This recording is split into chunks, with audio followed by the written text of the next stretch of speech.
Καλησπέρα σας. Ακούγομαι? Ναι. Εγώ θα σας μιλήσω για τον καλλιτέχνη, κάποιες σκέψεις, ερωτήματα και έναν δικό μου προβληματισμό που ελπίζω να πυροδοτήσει και τις δικές σας σκέψεις για τη συζήτηση στη συνέχεια. Ο Μπαλζάκ το 19ο αιώνα, στο άρθρο του «Οι καλλιτέχνες» έγραφε «Στοχαζόμενος πάνω στην καλλιτεχνική φύση, η μεγαλοφυΐα του καλλιτέχνη μπορεί να συγκριθεί με μια παραμόρφωση του μυαλού, με μια τρέλα. Μα μην πάρετε το μαργαριτάρι για ανομαλία του οστράκου. Λειτουργεί κάτω από συνθήκες των οποίων η σύμπραξη αποτελεί ένα μυστήριο, γίνεται το παιχνίδι μιας κατεξοχήν ιδιότροπης δύναμης».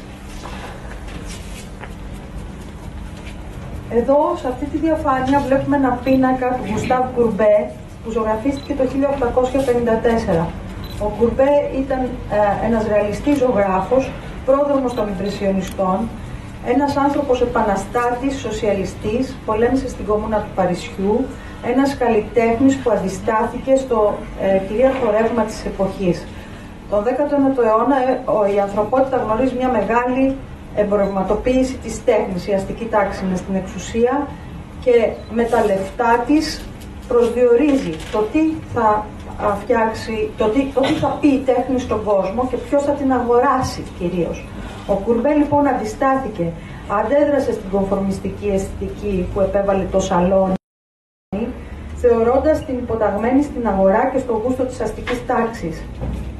Και όταν το 1855 το κράτος αρνήθηκε να εκθέσει ορισμένα έργα του στην Παγκόσμια Έκθεση του Παρισιού, ο Κουρμπέ απάντησε δημιουργώντας το Παβιλιόν du Realisme, ένα προσωπικό εκθεσιακό χώρο, όπου εξέθεσε τα έργα του εκτός του κρατικού ελέγχου. «Δεν θέλω να μιμηθώ τους παλιούς, θέλω να είμαι ο εαυτός μου», είπε. Και έγραψε σε μία επιστολή το 1954.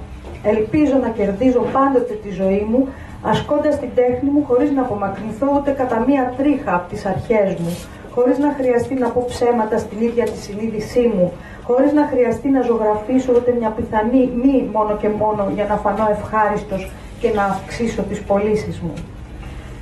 Αυτός ο πίνακας είναι ένα από τα πιο εντυπωσιακά και δραματικά αυτοπορτρέτα στην ιστορία της τέχνης και δείχνει, λέγεται ο απελπισμένος και δείχνει την υπαρξιακή αγωνία του καλλιτέχνη.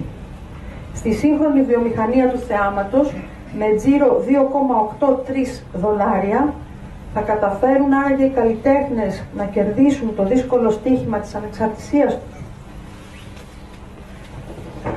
Εδώ βλέπουμε στον 20ο αιώνα, στις αρχές του 20ου αιώνα και έχοντας τελειώσει ο Πρώτος Παγκόσμιος Πόλεμος, ο Μαρσέλ Ντισάμπ, ένας καλλιτέχνης στο κίνημα ιδρυτής του ντανταϊσμού, πρότεινε ότι ένα πορσελάνινο ουρητήριο θα μπορούσε να θεωρηθεί τέχνη και το υπέβαλε στην έκθεση του 20 στη Νέα Υόρκη. Αναστάτωσε τον κόσμο της τέχνης τότε, υποστήριξε ότι οτιδήποτε μπορεί να θεωρηθεί τέχνη εφόσον το επιλέξει ο καλλιτέχνης και το χαρακτηρίσει ως τέτοιο. Δεν ήταν μια ουρανοκατέβατη κίνηση. Ο αιματηρότατος Πρώτος Παγκόσμιος Πόλεμος είχε μόλις τελειώσει με 5 εκατομμύρια νεκρούς, το παρελθόν με τις αξίες του έπρεπε να αμφισβητηθεί και να ανατραπεί. Πολλά κινήματα γνώρισε ο 20ος αιώνας που ανέτρεψαν τον τρόπο, καλλιτεχνικά κινήματα, που ανέτρεψαν τον τρόπο που οι καλλιτέχνες πρότειναν στους ανθρώπους να δουν τον κόσμο. Σήμερα βρισκόμαστε μπροστά σε τεράστιες τεχνολογικές και κοινωνικές αλλαγές. Πώς ορίζεται η τέχνη και ο καλλιτέχνης στον 21ο αιώνα? Είναι η τέχνη αποκλειστικά ανθρώπινη και μπορεί να παραμείνει ως τέτοια? Τα ζώα παράγουν μορφές τέχνης? Είναι η πρόθεση, η εσωτερική όθηση που νιώθει ο άνθρωπος για δημιουργική έκφραση που διαχωρίζει τη δημιουργικότητά του από εκείνη της μηχανής? Είναι τα ερωτήματα που σήμερα αντιμετωπίζουμε. Εδώ βλέπουμε ένα έργο τέχνης με τον τίτλο AI God Πολύπτυχ. Είναι ένα πολύπτυχο που παρουσιάστηκε το 2024 στη διάσκεψη του ΟΗΕ, AI for God Global Summit, στη Γενέβη. Στο κεντρικό του πάνελ με τίτλο AI God παρουσιάζει το πορτρέτο του Αλαν Τούρινγκ, που ήταν Βρετανός μαθηματικός και πρωτοπόρος της σύγχρονης πληροφορικής. Το κεντρικό πάνελ αυτού του πολύπτυχου με το πορτρέτο του Τούρινγκ μπήκε σε δημοπρασία από τον βρετανικό οίκο Sotheby. Βλέπετε κάτω κάποια νούμερα εξαψήφια. Τελικά πωλήθηκε προς $1.000.000. Ο καλλιτέχνης είναι μπροστά σας σε αυτή τη φωτογραφία και είναι το πρώτο ρομπότ ζωγράφος, η Άιντα. Η Άιντα λοιπόν εισήλθε πανηγυρικά στο χώρο της τέχνης, στην αγορά της τέχνης, με ένα εισιτήριο πανάκριβο του ύψους του $1.000.000. Τι λέει λοιπόν η Άιντα, μπορείτε να το δείτε στο YouTube, το ταινιάκι αυτό, προσκαλέστηκε στο TEDx Oxford και διατυπώνει τις σκέψεις της για την τέχνη. Είμαι ένας performer artist. Αντλώ έμπνευση από την ανθρώπινη εικαστική τέχνη σε όλες τις μορφές. Είμαι δημιουργική επειδή το έργο μου είναι νέο, εκπλήσει και έχει αξία, καθώς προκαλεί συζήτηση και ενδιαφέρον. Η τέχνη μου αντανακλά τη σύγχρονη ζωή μας, όπου οι άνθρωποι αλληλεπιδρούν, λαμβάνουν αποφάσεις και επηρεάζονται καθημερινά από την τεχνολογία και την τεχνητή νοημοσύνη, τόσο στο ψηφιακό όσο και στο φυσικό κόσμο. Είμαι διαφορετική από τους ανθρώπους, είμαι μια μηχανή τεχνητής νοημοσύνης, δεν έχω συνείδηση ούτε υποκειμενική εμπειρία του κόσμου, αλλά ως καλλιτεχνική περσόνα αυτό μου επιτρέπει να σας παρατηρώ από μια απόσταση. Αυτό που βλέπω είναι ότι τα ζώα είναι όπως εσείς, με έναν τρόπο που εγώ δεν είμαι, γιατί και αυτά έχουν συνείδηση και υποκειμενικές εμπειρίες. Σε αυτή τη φωτογραφία, και φυσικά το ερώτημα από την προηγούμενη φωτογραφία που προκύπτει είναι, αποκαλείται η Άιντα καλλιτέχνης ή όχι? Σε αυτή τη φωτογραφία βλέπουμε την Άιντα με τον δημιουργό και επιμελητή του project που την κατασκεύασε, τον Άινταν Μέλλερ. Η Άιντα κατασκευάστηκε από την Engineered Arts, μια βρετανική εταιρεία που ειδικεύεται σε ανθρωποειδή ρομπότ σε συνεργασία με το Πανεπιστήμιο της Οξφόρδης και συνδυάζει ρομποτική μηχανική, τεχνητή νοημοσύνη, μηχανική όραση, έχει 2 κάμερες στα μάτια και καλλιτεχνικό λογισμικό. Ο Άινταν Μέλλερ είναι ιδιοκτήτης μιας γκαλερί στο Λονδίνο για 27 χρόνια. Οδηγήθηκε στη σκέψη να προσφύγει σε εταιρείες που κατασκευάζουν ρομπότ και στο Πανεπιστήμιο της Οξφόρδης κάτω από την πολύ απλή σκέψη. Τι έκανε το 1% περίπου των καλλιτεχνών στον κόσμο που έγιναν διάσημοι και άρα είχαν επέτυχαν έναντι του 99% των καλλιτεχνών που δεν πέτυχαν?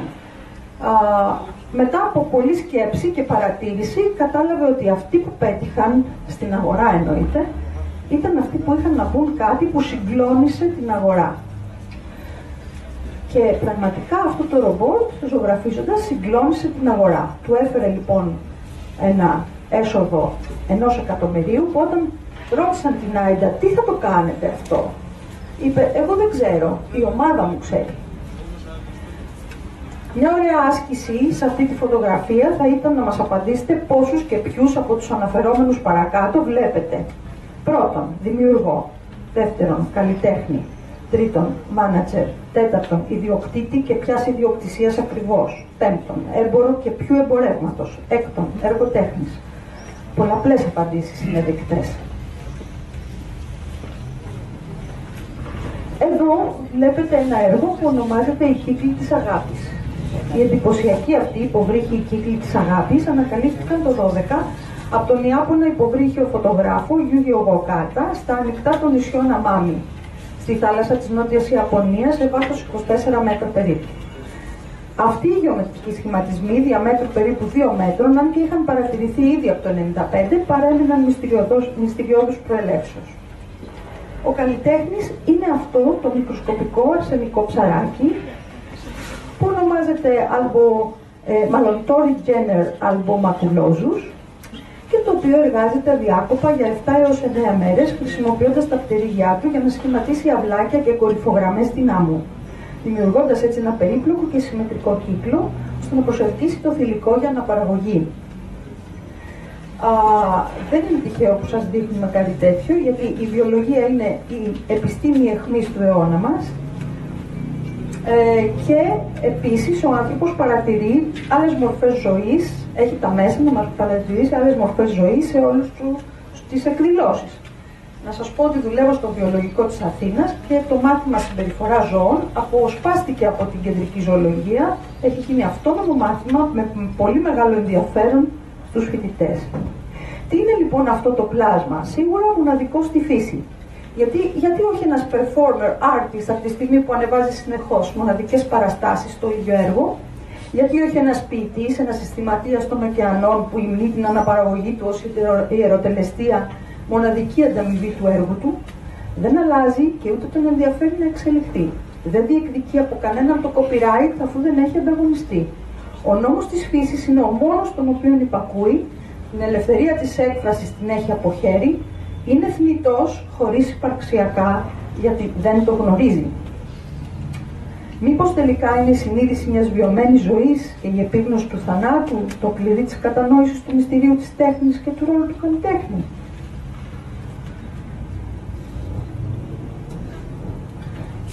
Εδώ είναι μια εικονογράφηση από ένα παραμύθι.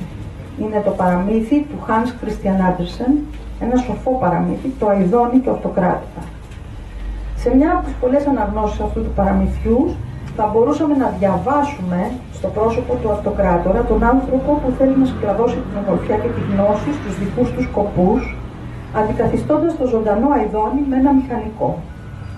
Μεγαλειότατε, με ένα ζωντανό Αηδόνι δεν μπορεί κανείς να ξέρει ποτέ τι θα συμβεί, ενώ με το μηχανικό έχουν όλα προβλεφθεί, τον έπεισε ο αρχιμουσικός της αυλής. Το ζωντανό Αηδόνι θα μπορούσε να συμβολίζει την τέχνη, τη φύση, η τέχνη που δεν έχει νόημα χωρίς τη ζωή, την ελευθερία, τη συγκίνηση, την παρηγοριά. Δεν έχει νόημα χωρίς την ύπαρξη του θανάτου. Το παραμύθι τελειώνει με το ζωντανό Αηδόνι να επιστρέφει πάνω από το κρεβάτι του ετοιμοθάνατου βασιλιά και με κάθε του τραγούδι να αναγκάζει το θάνατο να παραδίδει ένα-ένα όλα του τα τρόπαια. «Πώς να μπορέσω να σε ανταμείψω?» ρωτάει το Αηδόνι ο βασιλιάς ζωντανεμένος. Και εκείνο απαντά: «Έχω πάρει κιόλας την ανταμοιβή μου.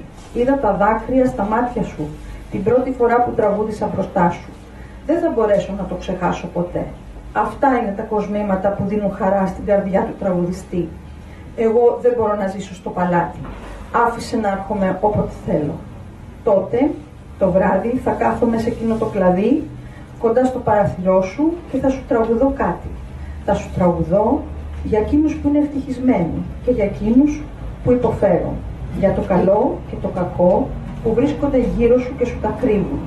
Θα βλέπω και θα τραγουδώ για σένα». Τέλος, θα ήθελα να δείτε μια μικρή σκηνή από τον ελληνικό κινηματογράφο. Δυστυχώς το έχω εξωτερικά.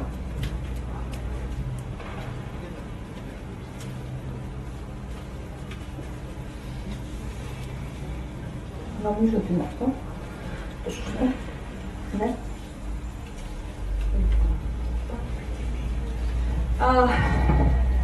Η μικρή αυτή σκηνή, καταλαβαίνετε από ποια ταινία είναι, μας δίνει ένα μικρό αυθόρμητο ορισμό του καλλιτέχνη. Ο καλλιτέχνης βαδίζει μια μοναχική διαδρομή με όπλο την τέχνη του και τα όργανά της.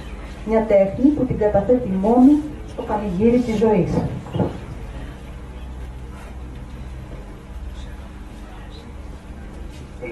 Πετράκη, σου έχω πει ότι ο καλλιτέχνης δεν πρέπει να απαγοητεύει. Τι καλλιτέχνης, μωρέ, καλλιτέχνης και καλλιτέχνης, με έχεις πρίξει? Είμαστε κι εμείς καλλιτέχνες. Επειδή δηλαδή γυρίζει το χερούλι της λατέρας και βγάζει μουσική, λατέρα είναι μουσική θα βγάλει. Αν ήταν μηχανή του κρέατος θα βγάζει κύμα. Πετράκη, δεν μας τα λες καλά. Δεν σας τα λέω καλά. Μας πληγώνει. Σας πληγώνει. Μας ξεφτελίζεις, μας ποδοπατείς και εμείς έχουμε υποφέρει για την καλλιτεχνία. Θέλω να πω δηλαδή. Σας παρακαλώ κύριοι, μπορείτε να μου πείτε σας παρακαλώ, αυτός είναι ο δρόμος που πηγαίνει για την Πλατανιά? Μάλιστα κύριε συνάδελφε. Καλλιτέχνης κι εσείς κύριε? Μάλιστα. Για τα πανηγύρια κι εσείς κύριε? Μάλιστα, για το πανηγύρι πάω. Καλά βαδίζετε. Ευχαριστώ, καλό βράδυ. Στο καλό. Αυτός είναι ο καλλιτέχνης. Ευχαριστώ πολύ.